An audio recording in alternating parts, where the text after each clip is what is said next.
Hello everyone, मैं आपका दोस्त दीपक हाजिर हूँ वीडियो के साथ। तो इस वीडियो में बात करने वाले हैं हम शेड्यूल H1 के बारे में। शेड्यूल H तो आप सब जानते हैं और शेड्यूल H1 के बारे में स्पेशली बात करेंगे। शेड्यूल H1 क्या होता है और इसको क्यों बनाया गया और इसमें कौन सी मेडिसिन को जो है डाला गया है। मतलब ये कुछ 48 मेडिसिन या 47-48 मेडिसिन हैं।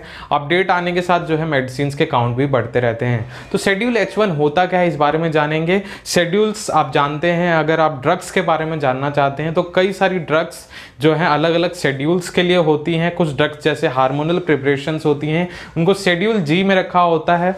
बायोलॉजिकल या वैक्सीन्स होती हैं सी और C1 में रखा जाता है। वैसी आई प्रिपरेशन या ऑप्थेल्मिक प्रिपरेशन होती है, शेड्यूल एफ की कैटेगरी में रखा जाता है। ऐसी कई सारी categories, generic medicine schedule W में रखी गई हैं। शेड्यूल H जो होती है वो प्रिस्क्रिप्शन जो है विदाउट प्रिस्क्रिप्शन ना सोल्ड होने वाली मेडिसिन होती हैं। तो ऐसे कई सारे जो है शेड्यूल्स बनाए गए हैं जिससे हम ईजिली जो है उन शेड्यूल्स में उनको कैटेगराइज कर सकें और जान सकें कि ये किस शेड्यूल्स की मेडिसिन है। और शेड्यूल्स बनाने से जो है उन मेडिसिन पे बहुत ईजिली जो है पकड़ बनाई जा सकती है, बहुत इजीली उनको जो है रेगुलराइज किया जा सकता है, समझा जा सकता है तो किस शेड्यूल्स की ये मेडिसिन हैं। तो आज का जो हमारा टॉपिक है वो शेड्यूल H1 के बारे में है। तो शेड्यूल H1 क्या होता है बेसिकली वो जानते हैं और इसके बाद हम देखेंगे कि शेड्यूल H1 क्या होता है। तो शेड्यूल H जो है वो आप जानते हैं वो अगर आप इसके जो है कॉशन के बारे में या वार्निंग लेटर या जो रेड जो है लीफ के बीच में लिखा होता है, एक ब्रैकेट में लिखा होता है does not sold without the medical practitioner जो है वो जो उसकी इंस्ट्रक्शन लिखी जाती है।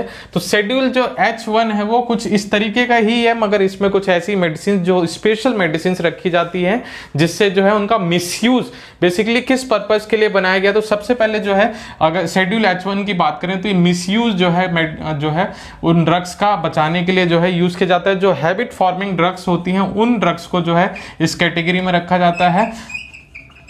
अब ये कैसे कौन कौन सी मेडिसिन बेसिकली देखा जाए तो मिसयूज और हैबिट फॉर्मिंग जो मिसयूज जो है ड्रग्स का रोकने के लिए इस शेड्यूल को इंट्रोड्यूस किया गया था 2013 में। और जो है मिसयूज किस तरीके का मिसयूज हो सकता है तो आप जानते हैं एंटीबायोटिक जो है एक कैटेगरी है, या एंटी ट्यूबरकुलर ड्रग्स हो गई, या जो कुछ ऐसी हैबिट फॉर्मिंग ड्रग्स होती हैं जिस जो बेसिकली हम स्लीपिंग पिल्स जो होती हैं वो जो है हैबिट फॉर्म कर सकती हैं। उनके जो है अगर उसको सही से रेगुलराइज ना किया जाए बहुत इजीली उसको जो है आप रिटेल्स पे खरीद पाएंगे तो उसका मिसयूज और हैबिट फॉर्मिंग हो जाएगी, तो काफी सारे नेगेटिव आउटकम्स देखने को मिलते हैं। तो ये जो है बेसिकली मिसयूज और हैबिट फॉर्मिंग जो है बेसिकली जो है मिसयूज हो गया, उस कंडीशन को रोकने के लिए जो है शेड्यूल H1 को जो है वो नए शेड्यूल्स को बनाया गया है। और इसमें कौन कौन सी ड्रग्स इन्वॉल्व हैं बेसिकली, तो जो एंटीबायोटिक्स होती हैं, जो 3rd या 4th जनरेशन की एंटीबायोटिक्स होती हैं, उस एंटीबायोटिक्स को आपको शेड्यूल जो है H1 में देखने को मिलेगा। फिर जो है एंटी ट्यूबरकुलर ड्रग्स होती हैं जिसको हम एंटी TB ड्रग्स भी बोलते हैं, ये ड्रग्स भी जो है ये शेड्यूल H1 की कैटेगरी में आती हैं।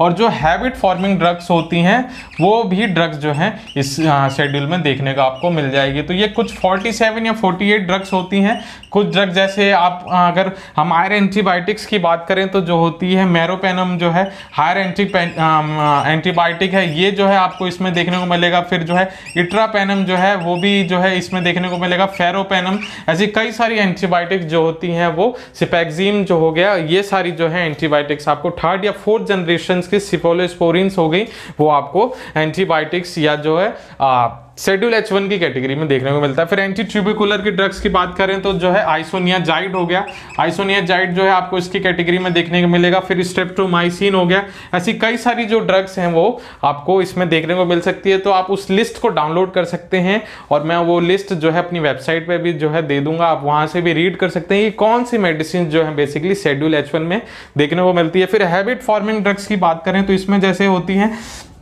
डाइजीपाम जो है ये मेडिसिन जो है आपको देखने को मिल जाएगी। फिर जो है नाइट्रोजीपाम जो है वो भी जो है इस कैटेगरी में आपको देखने को मिल जाएगी। फिर जो है बेंजोडाइजेपिन्स हो गया, क्लोरोडाइऑक्साइड हो गया, ये सारी जो है मेडिसिन आपको इसमें देखने को मिलती है। तो मैंने कुछ एग्जांपल्स बताए एंटीबायोटिक के, एंटी ट्यूबरकुलर के, हैबिट फॉर्मिंग ड्रग्स होती हैं ये सारी जो ड्रग्स हैं ये शेड्यूल H1 में, और ये कुछ सारी ड्रग्स को मिला जाए तो 47, और नए अपडेट्स के साथ जो है इनकी जो है क्वांटिटी बढ़ती रहती है, तो अपडेट्स जो है देखते रहना चाहिए।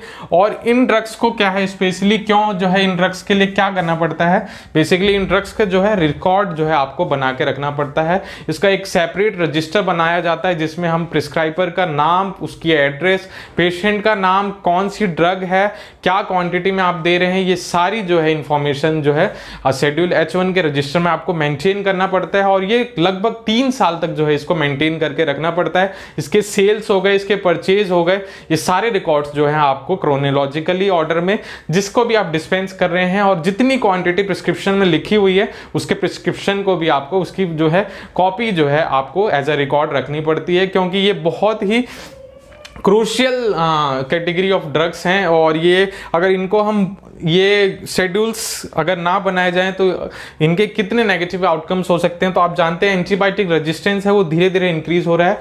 रीजन क्या है कि सेल्फ मेडिकेशन हो गया या इजीली अवेलेबल जो है ये ड्रग्स हो जाती हैं, और इसके चलते हमें कई सारे जो है एंटीबायोटिक रेजिस्टेंस देखने को मिलते हैं। डाइजीपाम, नाइट्रोजीपाम के कई सारे जो है नेगेटिव इंपैक्ट जो है, कई लोग स्लीपिंग पिल्स के तौर पर इसको जो है कंज्यूम करते हैं और जो है एडिक्शन जो है इनकी फॉर्म हो जाती है, तो ये भी काफी ज्यादा नेगेटिव इंपैक्ट है। फिर एंटी ट्यूबिकुलर ड्रग्स हो गई या एंटी टीबी ड्रग्स हो गई, अगर इसके कंप्लायंस को पूरा ना किया जाए तो इसके भी जो है रेजिस्टेंस देखने को मिलते हैं। और इससे क्या होता है, जो वो मेडिसिन होती है काफ़ी मुश्किल से जो है उसको डिस्कवर किया जाता है, उसकी एफिकेसी कम हो जाती है, तो ये बहुत ज़्यादा उसका ना ड्रॉबैक देखने को, बहुत ज़्यादा उसके लॉसेस देखने को मिलते हैं, क्योंकि ये ड्रग्स जो है वो उतनी तरीके से काम नहीं कर पा रही जिस तरीके के लिए उसको डिस्कवर किया गया था, क्योंकि उसके रेजिस्टेंस हो गए या उसके मिसयूज के चलते काफ़ी सारे जो है आउटकम देखने को मिले। तो ये है शेड्यूल H1 के बारे में, और ये जो है टाइप्स ऑफ ड्रग जो है इसमें देखने को मिलती हैं, और इसको इसलिए बनाया गया कि मिसयूज जो है इसका रोका जा सके, जो है एंटीबायोटिक रेजिस्टेंस जो है इसका रोका जा सके, क्योंकि ये इजीली एंटीबायोटिक आपको अवेलेबल हो जाएगी, सेल्फ मेडिकेशन हो गई या इजीली अवेलेबल है, तो इसके रेजिस्टेंस होने के चांसेस जो है काफ़ी ज़्यादा आने वाले टाइम जो देखा जाए, इन जनरल देखा जाए तो जो है रेजिस्टेंस भी बढ़ता जा रहा है। तो इन सभी को जो है मिनिमाइज किया जा सके उसके लिए जो है ये शेड्यूल H1 की जो है कैटेगरी या शेड्यूल बनाया गया है, और उसमें जो है काफ़ी सारे जो है रिकॉर्ड्स जो है मेंटेन करने पड़ते हैं। तो वो सारे रिकॉर्ड्स आपको जरूर रखने चाहिए। अगर आप रिटेल चला रहे हैं, आप फार्मासिस्ट हैं, तो इन चीज़ों का ध्यान रखना चाहिए। तो ये है शेड्यूल H1 के बारे में। कैसी लगी वीडियो जरूर बताएगा। वीडियो अच्छी लगी तो लाइक करें, चैनल को सब्सक्राइब करें, और हमारी वेबसाइट है deepharma.in, यहाँ पे जाके आप कई सारी फार्मा क्विज और फार्मा कंटेंट को जो है आप अटेम्प्ट कर सकते हैं और अपनी इन्फॉर्मेशन बढ़ा सकते हैं। आई होप वीडियो अच्छी लगी होगी। वीडियो अच्छी लगे तो लाइक करें, चैनल को सब्सक्राइब करें, लोगों के साथ शेयर करें, उनको भी इन्फॉर्मेटिव करें। आज के लिए बस इतना ही। Thank you so much. Have a great day.